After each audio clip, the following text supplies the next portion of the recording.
Hello everyone, welcome back to my YouTube channel.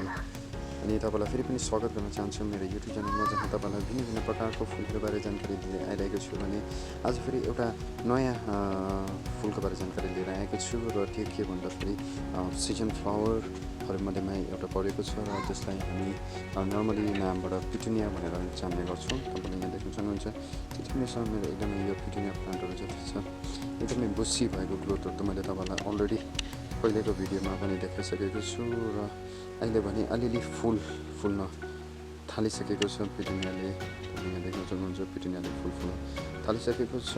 तर problem के छ भन्दाखेरि अहिले यो तपाईँले देख्नुहुन्छ यो गाछ जुन चाहिँ छ यो जुन चाहिँ हाम्रो जति पनि पट छ त्यो पटको जुन चाहिँ मिडिया छ त्यो जति पनि प्लान्ट ग्रोथले गर्दाखेरि सबै युटिलाइज गरिसकेको छ, सबै सकिसकेको छ र त्यसो हुँदाखेरि चाहिँ फुल राम्रो नफुल्ने चान्सेस धेरै ज्यादा हुन्छ र त्यसको लागि चाहिँ तपाईँले यसलाई रिपोर्टिङ गर्नु जरुरी छ र आज पनि त्यही पिटुनियाको रिपोर्टिङबारे नै म तपाईँहरूलाई जानकारी दिनेछु। यहाँ मेरो सानो अपडेट पनि देखाउँदैछु यो मेरो क्यालेन्डुलर डबल बोन सिरिजको एकदमै राम्रो। अनि यहाँ तपाईँले देख्न सक्नुहुन्छ पेन्जी पनि फुल्दैछ, पेन्जीहरू पनि अहिले मैले फुलमा दिन थालिसकेको छु र यसरी यहाँनिर तपाईँले देख्न सक्नुहुन्छ यो सबै मेरो पिटुनिया जुन चाहिँ छ यो पिटुनियालाई फेरि मैले रिपोर्टिङ गर्ने बेला भएको छ। So let's go guys. पिटुनियालाई पोर्टिङ गर्दाखेरि म प्रायः जस्तो सिजन फ्लावरको लागि पहिला मैले जङ्गली मल पनि चलाउने गर्थेँ र आजकल चाहिँ म जङ्गली मल प्रायः चलाउँदिनँ। सिडलिङको लागि चाहिँ जो बाहिर जान्छ उसलाई चाहिँ म जङ्गली मल मिक्स गर्छु किनकि पठाउँदाखेरि हल्का होस् भनेर। तर घरमा रोप्ने जुन चाहिँ म प्लान्ट एक्जिबिसनको लागि रेडी गर्छु या ठुलो प्रकारले राम्रो प्रकारले फुलाउने कोसिस गर्छु त्यसलाई चाहिँ म पत्ताको मल चलाउँदिनँ। पत्ताको मल चाहिँ सुकेपछि एकदमै हल्का र सुक्खा भएपछि जरालाई धेरै असर पर्ने गर्दछ। त्यसैले गर्दाखेरि म एकदमै गाईको पाकेको मल जुन चाहिँ भर्मी कम्पोस्ट बराबर हुन्छ त्यो नै चलाउँछु र त्यसको साथसाथमा पहिले मैले बलुवा चलाउने गर्थेँ भने आजकल म परलाइट चलाउने गर्दछु। परलाइटले चाहिँ मिडियालाई मैले अस्ति भने जस्तै पहिला भिडियो हेर्नुहुँदैछ भने पहिला पनि भिडियो हेर्नुभयो भने पहिला चाहिँ परलाइटले चाहिँ मिडियालाई एकदमै हल्का राख्ने गर्छ र यो चाहिँ म परलाइट हाल्न गइरहेको छु। परलाइटले चाहिँ मिडियालाई एकदमै हल्का राख्छ, साथसाथै एयरको फ्लो जुन चाहिँ छ मिडियालाई एरेटेड बनाउँछ, एरी बनाउँछ र त्यसले गर्दाखेरि चाहिँ जरा राम्रोसँगले फैलिनु पाउँछ, जरा राम्रो हुनसक्छ।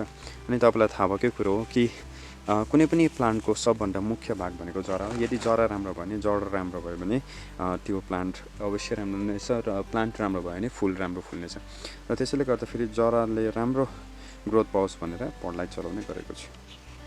ओके, सो जहिले पनि याद गर्नु होला यदि तपाईँले यस्तो प्रब्लम फिट्नु हुँदैछ भने तपाईँले केही पनि फिट्नु हुँदैछ या मिक्सअप गर्नुहुँदैछ स्पेसली परलाइट, यो परलाइटमा चाहिँ पुरा एकदमै एक प्रकारको धुलो हुन्छ अनि त्यो चाहिँ सायद मान्छेको लागि हानिकारक हुनसक्छ।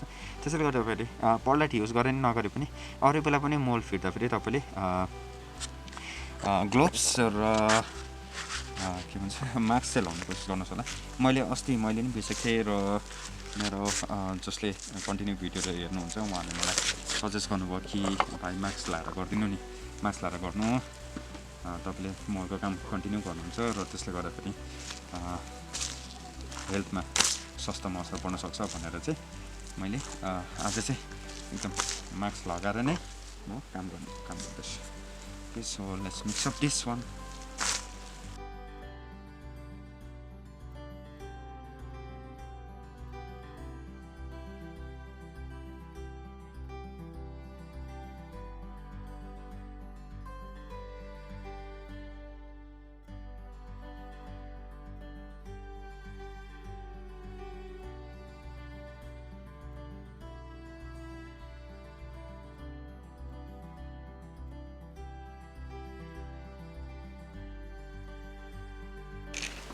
ओके, सो मैले यहाँनिर प्लान्ट लिएर आइसकेको छु।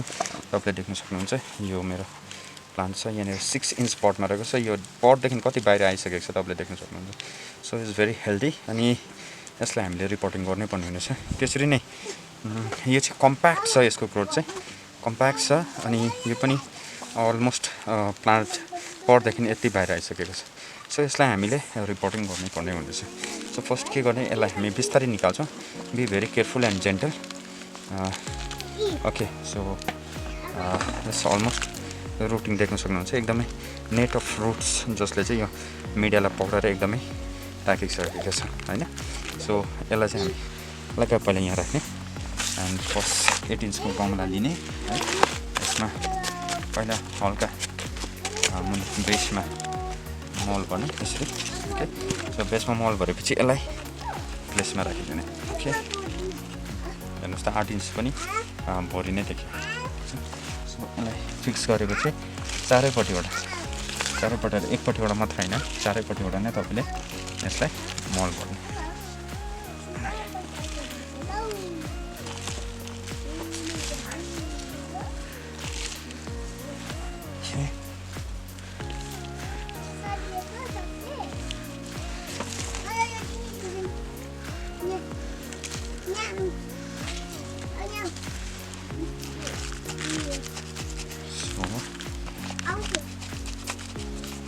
बिस्तारै चारैपट्टिबाट अब हातले नै हात्ने मोल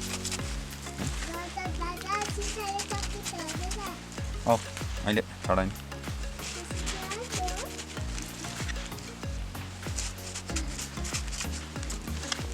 चारपट्टिबाट मोल अलिकति माथि रोपे जस्तो लाग्यो मलाई अलिकति माथि रोपे पठाएछ किनभने पट अलग्गै भयो यति गएर रोप्नुपर्ने थिएछ मिस्टेक भयो अलिकति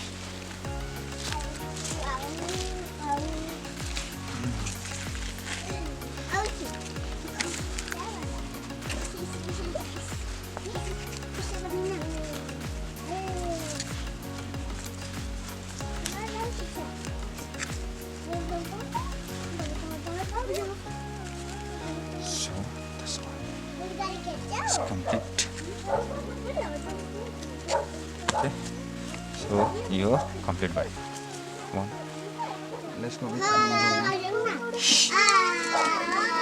so यो अर्को पर्छ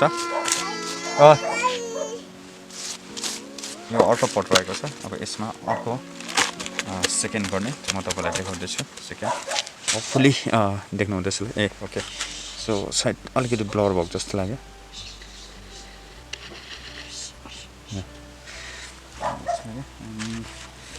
यो चाहिँ मेरो फाइनल पटिङ हो यो म 3 पल्टसम्म म पटिङ गर्छु this is my final potting फर्स्टमा मैले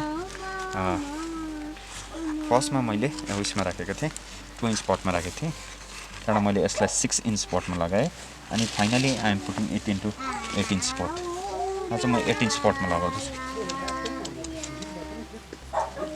फाइनली म तपाईहरुलाई 8 इन्च पटमा लगाउँदैछु okay sorry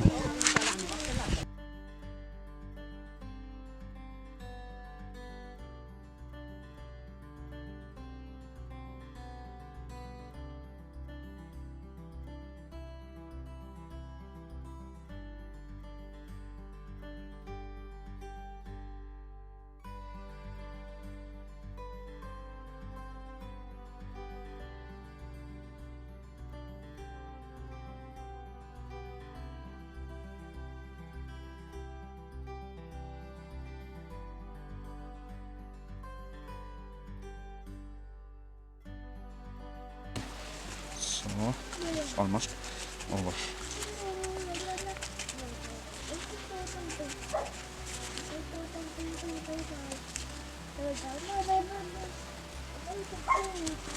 Okay.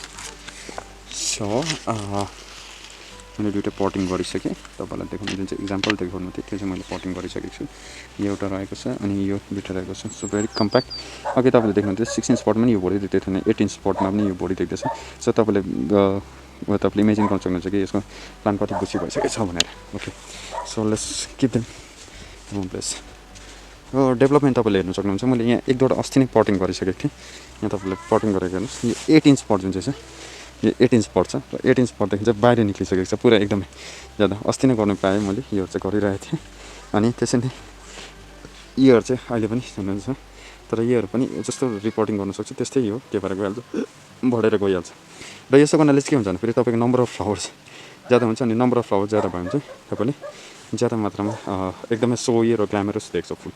So I hope you like the video है. यदि तपाईँलाई भिडियो मन पऱ्यो भने तपाईँलाई लाइक कमेन्ट सेयर अनि सब्सक्राइब गरेर मलाई सपोर्ट गर्न सक्नुहुन्छ अनि मलाई हेल्प गरिदिन सक्नुहुन्छ मलाई अघि बढ्नुको लागि. सो एउटा मोटिभेसन तपाईँकोबाट नि मलाई चाहिन्छ किनकि धेरै दुःख गरेर यसरी भिडियो बनाउँछु. हुन त आफ्नै घरको लागि गर्दाखेरि तपाईँहरूले पनि सिकोस् भनेर भिडियो बनाउँछ. पनि एउटा यसलाई एडिटिङ गर्नुपर्छ है. यसलाई यसरी क्यामेरा बोकेर घुम्नुपर्छ, टाइम लाग्छ, जुन चाहिँ एउटा टाइम जान्छ भनौँ न. सो यसले चाहिँ भ्यू आएन भने चाहिँ हामीलाई पनि अलिक दुःख लाग्दो रहेछ. सो होपफुली तपाईँले मलाई हेल्प गर्नुहुन्छ अनि हेल्प ज्यादा होइन, खालि लाइक कमेन्ट सेयर अनि सब्सक्राइब गरेर गरिदिनु सक्नुहुन्छ. Okay, so thank you so much. सायद नेक्स्ट टाइम म तपाईँलाई फेरि पनि स्टकको बारे बताउने छु र स्टकको बारे बताएर तपाईँलाई म स्टकमा भाले फुल र पोथी फुल कसरी भाले फुल र पोथी फुललाई डिफ्रेन्सिएट गराएर के इम्पोर्टेन्ट हो त्यो म तपाईँलाई सिकाउने छु र साथसाथमा त्यसलाई रिपोर्टिङ पनि गराउने छु, रिपोर्टिङ पनि सिकाउने छु. So thank you so much for watching the full video and bye bye, take care.